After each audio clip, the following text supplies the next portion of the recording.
Okay, so in this video I'm going to be explaining the program that runs the LED alarm clock, and we'll launch right into this with the LED strip. So over here I defined four values: the comfort range, the minimum cold value, and the minimum heat value. All of these values are in Fahrenheit, so basically these two values declare the range I consider to be comfortable. So anywhere in between 60 degrees Fahrenheit and 75 degrees Fahrenheit will display a green light because I consider that to be a comfortable temperature. At 15 degrees Fahrenheit, the LED strip will be as blue as possible, and at 100 degrees Fahrenheit, the LED strip will be as red as possible. At a temperature below 15 degrees or above 100 degrees, the LED won't change color, but that shouldn't be a problem because the temperature here never usually goes below these two values. Over here we have some instant variables that store the values for the pins. So over here we have the R pin, the G pin, the B pin, and the W pin. Over here we have the in value, and basically we'll see that come up later, but all that's important to know for now is that it starts off as being 0. Here we have another instant variable for time on. Basically what this variable does is it declares how long the LED strip will display a specific color to represent each temperature. And finally over here we have an array, or not finally actually, but almost finally. But over here we have an array that represents the 3 temperatures of today, which would be the current temperature, the temperature at 8 a.m., and the temperature at 11 a.m.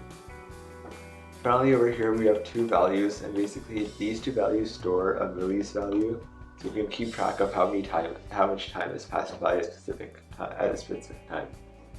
So over here, all the classes and constructors and methods are declared as public.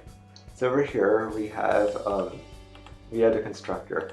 Basically we input the R pin, the G pin, the blue pin, the white pin, and how long we want to keep it on, and it just assigns all those values to these 4 values, and this value over here. And then it also just declares those pins as outputs. Also, something important to note is that these pins must be PWM pins so that we can control the color specifically. Right here, we use this function when we want to set the alarm. So basically what happens is, what this will do is it will store the temperatures, and it will reset the previous value and set into 0. So then when we come over here, the LED will go through all the colors and everything. So let's just move on to this function. So basically, the LED strip is going to go through this code 3 times, and then this code 1 time, and then again it's going to repeat. Basically for the time on value, whatever that is, it's going to get the values necessary, and I'll just go down there right now. This is just an algorithm that uses the current time. It uses in over here, so that's why I declared in to be less than 3 or 0. So for each of these temperatures, it will get the specific R, G, and B value necessary, and then it will set the R, G, B values to be that, as you can see over here, analog write. Write does pins like that. So yeah, and then once in becomes 3, it's gonna write once the in value becomes 2. Then it's going to write the white value to 0, otherwise it's always going to write to 255. Basically, so the white pin is usually going to be at full brightness. And over here we just increment and we reset this so that we can do the time on properly. So over here in the else loop, so after the station temperatures, it's going to flash everything one time. So basically it's going to write all the values high. And actually this should not be here. There's no point for writing W pin twice. And it'll reset the value and then it'll set in back to 0. So then you can go back here and run this code. So basically what it'll do is it'll hit display temperature 1, temperature 2, temperature 3. It'll put everything on full brightness and then repeat. Alright, so over here we have start white. So basically all this does is sets the previous 2 values to milliseconds, as you can see here. And then that just helps for the update white function. You see, this code is used in the beginning when I start off and make the white value get gradually brighter over the course of 17 minutes. So basically I find out how many milliseconds have passed by and divide it by 4,000. value for integer. So basically, at 4 seconds, a value will be 1. At 8 seconds, the value will be 2, and so on. And then at 14, after 17 minutes, the value will be 255. And basically, each time we're just writing all the pins to be the same number, so it's just going to gradually increase in brightness.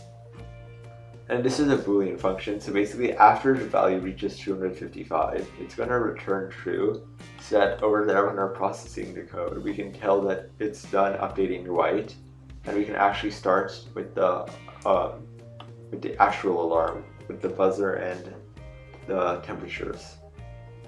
Otherwise, it's just going to return false. Finally, over here, we just have a few mutator methods. Well, not mutator, but anyway, so this one just turns them all off, all the lights off, and this one just allows us to specifically write something. So basically, I use this one right after the alarm is disabled. I use this function when I want to turn only the red light on temporarily. So that's the LED class. Alright, so next we have the buzzer class. So basically the buzzer class stores three arrays, well, 3 tones. And you may notice that this is tone 1, tone 3, and tone 8. But originally I had 10 tones, but the problem was since each of these stores 3 arrays, and each of these are arrays integer, besides this one which is a byte. But it just takes up a lot of memory. We use 3 arrays per tone. So this is 9 arrays right here. And once you have 10 arrays, it just gets really a lot of memory is used, so it's not possible to do that. So I just chose to use 3 tones, and these 2 tones are selected at random, so they're unique every time. And over here we have an instant variable which just stores the pin of the buzzer. Over here we just have a few things. So in basically stores the current position in the array, for example 0, 1, 2, 3, 4, 5, 6, 7.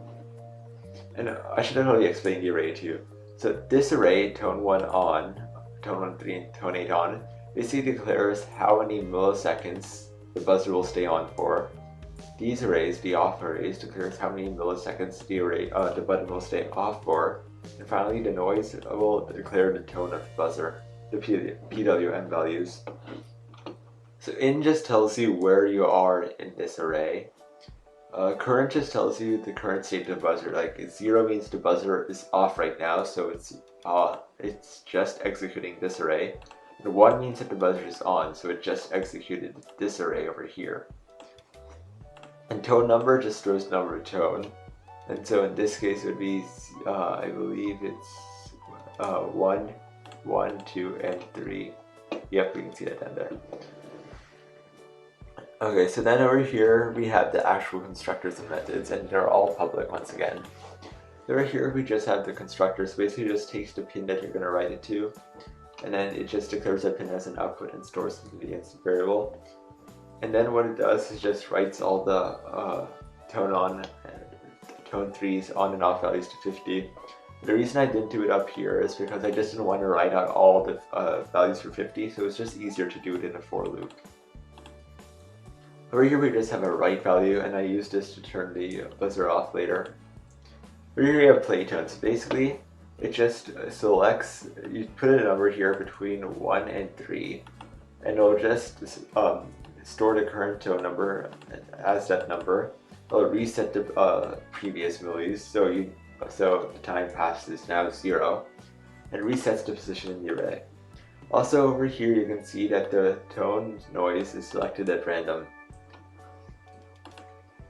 Okay, so here the update noise. So basically what it does, if tone 1 is if the tone number is 1 and you're at the final and you're not done processing the array, you're gonna update tone 1 and return true to signify that the tone was updated. Otherwise, if the tone number is 1, that means that you're done with the tone, and so you're ready to move on to the next tone, so you'll return false because you couldn't update the noise. And it's the same logic for all of these over here. And at the end, the default case is return false if for some reason it just doesn't go through all of these. So over here we have the actual update tone 1 and tone 2, 3 and tone 8. So basically what this does is if the buzzer is currently on and it's time to change the state, for example, if the time that has passed by is greater than 100 in this case, then you're going to say that the buzzer is currently off, you're going to write it to be off, and you're going to reset the timer. And then after that, you're going to read that if it's currently off and the time is less than whatever position you're at, so like 500, so if it's been greater than half a second, you're going to say it's currently on, you're going to write the value to whatever is necessary over here, so for example 255, and you'll reset the timer, and you'll increase the in value. So basically you'll move on to the next position in the array. Over here for tone 3, you have the same thing. And then tone 8, you have the same logic. And so yeah, that's the buzzer class. Okay, so next we'll look at the functions before we move on to the main code. Over here, the first function is getDelay. So basically all it's going to do is you're going to input a time that you want to wake up. It's going to return how many milliseconds you have to wait until you get the time. So over here we just set a time. This value will just store the milliseconds required. Over here we have an algorithm to calculate this. The only notable difference I made between this code and the previous code is that before I left a bit of buffer, so instead of providing the exact number of milliseconds you needed to wait, it would provide the number of milliseconds you needed to wait, but it would subtract a minute or so. So in case the Arduino would read the time wrong, it would be able to correct itself sort of because it had a 1 minute buffer. So it could be, it's like over the course, let's just say it had to wait for 24 hours. And it has a bit of deviation. It could deviate by 1 minute and it would still be at the right time. But I determined that the timer was accurate enough, so I just didn't put any delay, like extra buffer. I just put the exact millisecond values needed. And once again, so basically you're just going to calculate all these values, and you can look at the code if you want to. But I'll just go over it, quick over it. So if the current hour is equal to time you want to wake up, and it's the minute past the wake minute, which means that you have passed that time, then basically what you're going to do is you're going to calculate this value and this value. You're going to add them together. What this is this is calculating the minutes up to midnight, and this is calculating the minutes after midnight. So the number of minutes you have to wait before midnight plus the minutes you have to wait after midnight is going to be equal to the delay time. Otherwise, if the wake minute is less than a minute minus 5, it means like you have to activate the alarm within the next 5 minutes.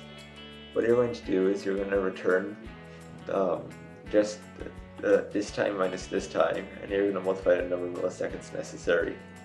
Otherwise, you're just going to leave a 1 minute buffer. You're going to do the same thing over here, just leave a 1 minute buffer so you can have a precise time. Alright, so next we have,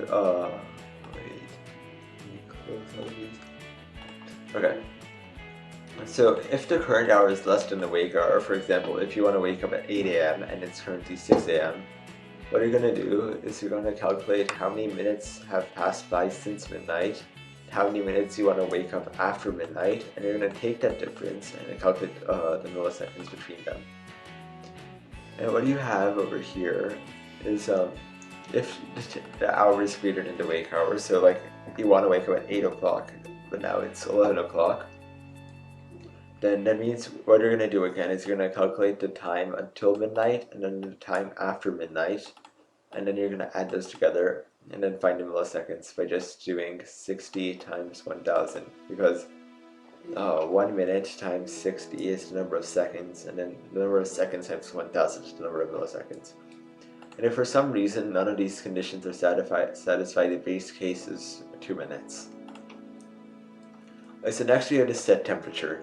Basically, this function is going to be called basically whenever get temperature is called, whenever this webhook is called.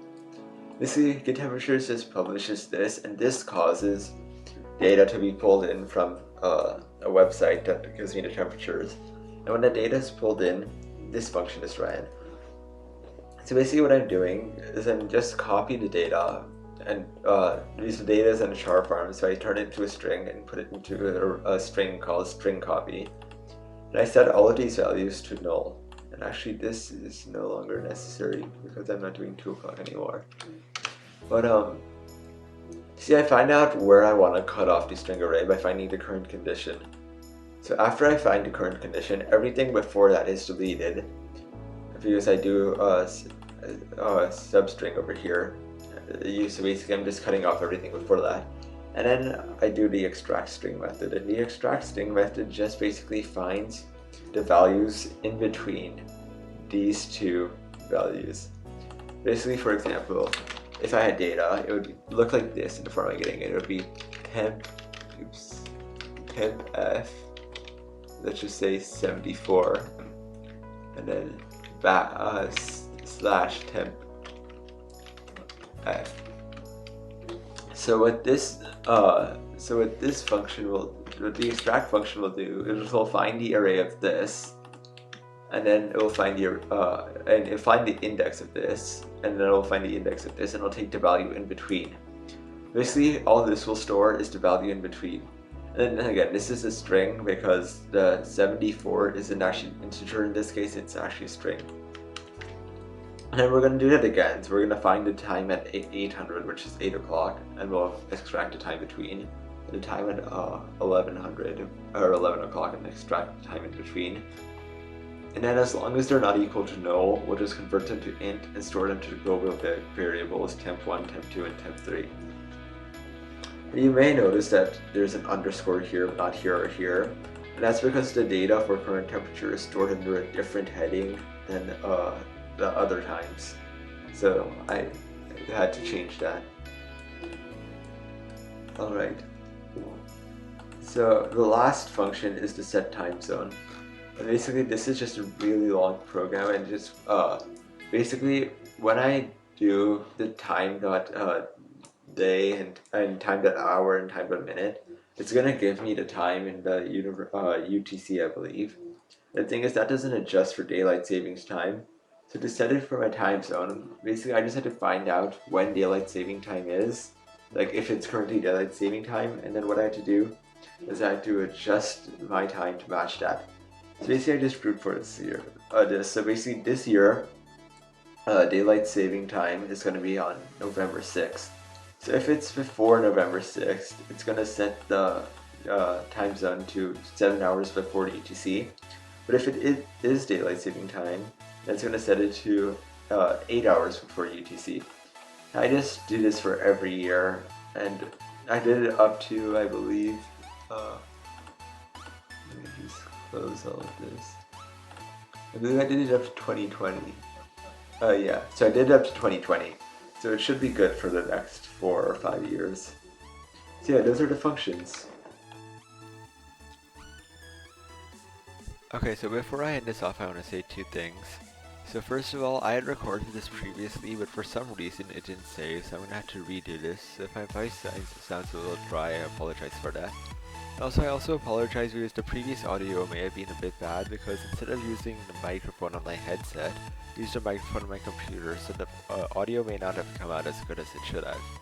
So anyway, we'll finish this off with the main code, which is the function. So basically over here, we're instantiating the objects from the class over here. So basically we're going to say that the buzzer is at 87, which is the wake up pin.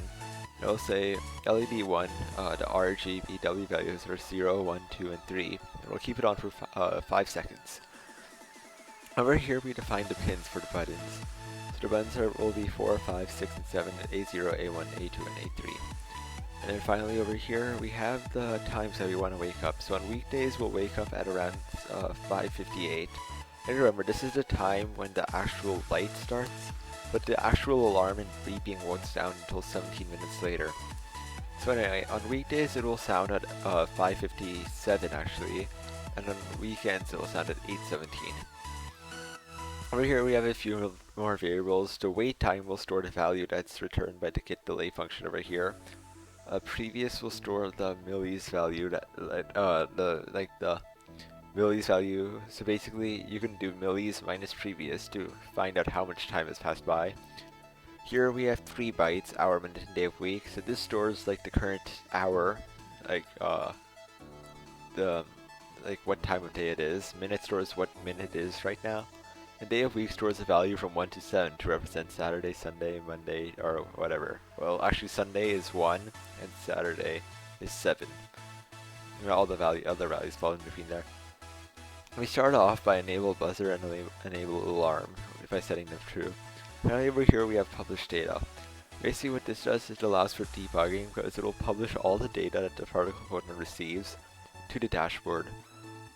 So anyway, and then finally over here we have the alarm duration. Basically what this does is this is the amount of milliseconds you want to wait before the alarm auto shuts off.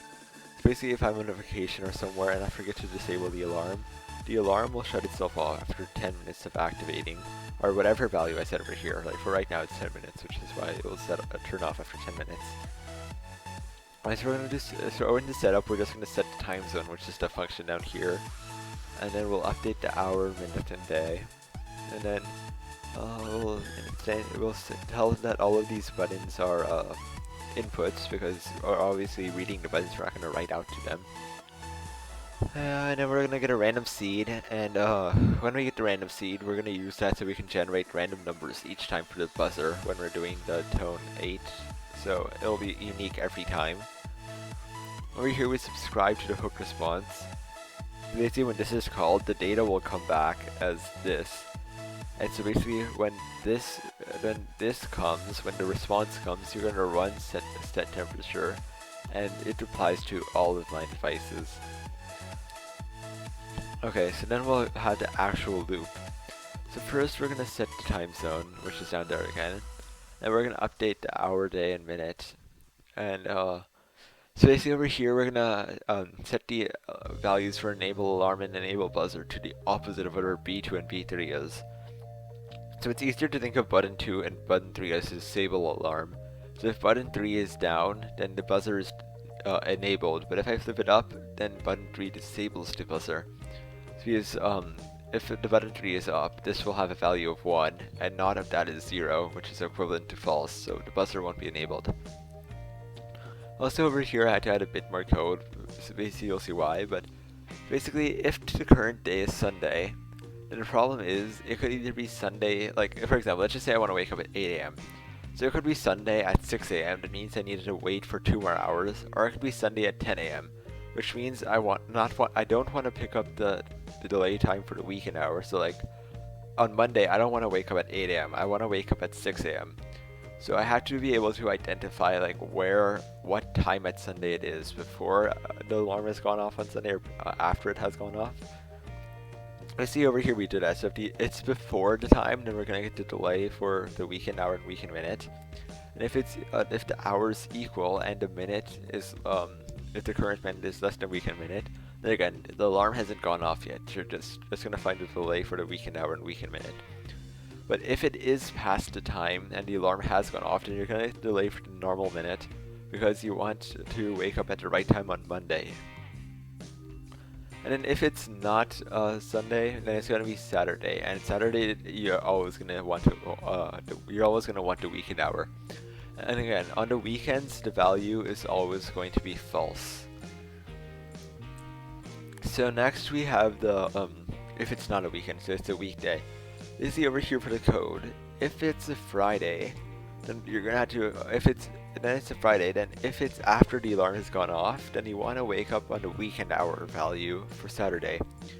So for example, so let's just say we're gonna wake up at 6 AM on Friday. So if the current time is 8 AM, that means the alarm has already gone off. So you want to find a delay to wake up at 8 AM on Saturday. You don't want to find a delay to wake up at 6 AM on Saturday, because that would be cruel.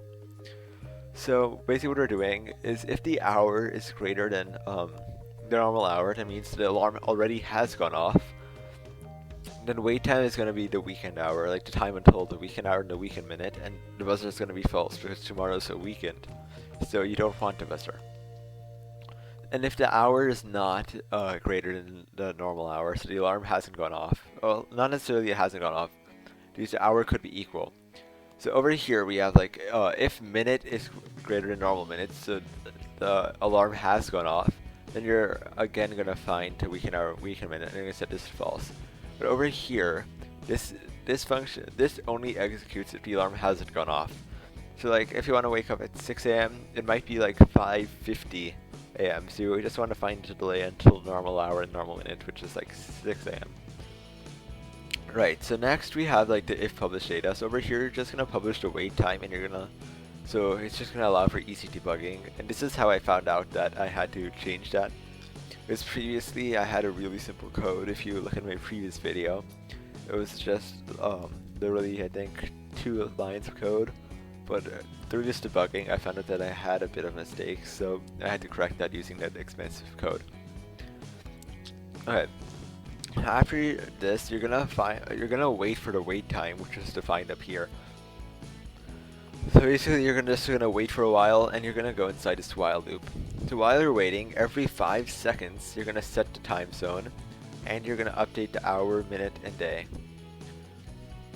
Also, if button 1 is high, then you're gonna write the red light high. You're not gonna write it too high. The maximum value is 255, and 50 is like a value that's not so bright that it'll wake you up, but it's still dark enough that it's dark enough that it won't wake you up, but it's bright enough that you can still see, which is why I chose 50. And if it's not high, then you're just gonna write everything to 0. You're gonna shut all the lights off, and then once again, you're gonna update all these values. Finally, right after the delay time is over, you're gonna turn everything off, and you're gonna reset the time zone and update the values of all of these again.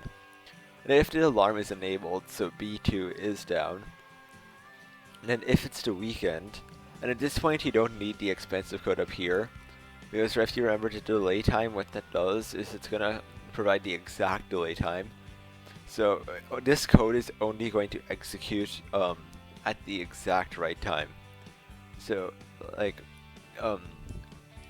if it's Saturday or Sunday, this is executing when the alarm is going off. So you always want the delay for week and hour and week and minute. And again, this is just a failsafe, but it's always going to be 0. Over here, you're going to make sure that the enable buzzer is false, because once again, it's cruel to have the buzzer go off at Saturday and Sunday. And then if it's not a weekend, then you're just going to make sure that this is 0, and then enable buzzer is just going to be the value that you read. Once again, before, you're just going to update the values again, just to make sure everything is right. And then if the wait time is 0, and it should always be 0, you see you're going to start the white values, and you're going to get the temperatures. And then what you're going to do is you're going to leave 10 seconds, not 10 minutes, that would be way too long. You're going to wait for 10 seconds for the data process.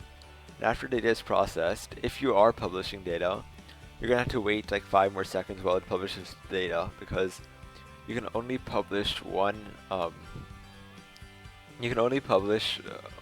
one item to the particle dashboard every second, so it's going to take a bit of a while.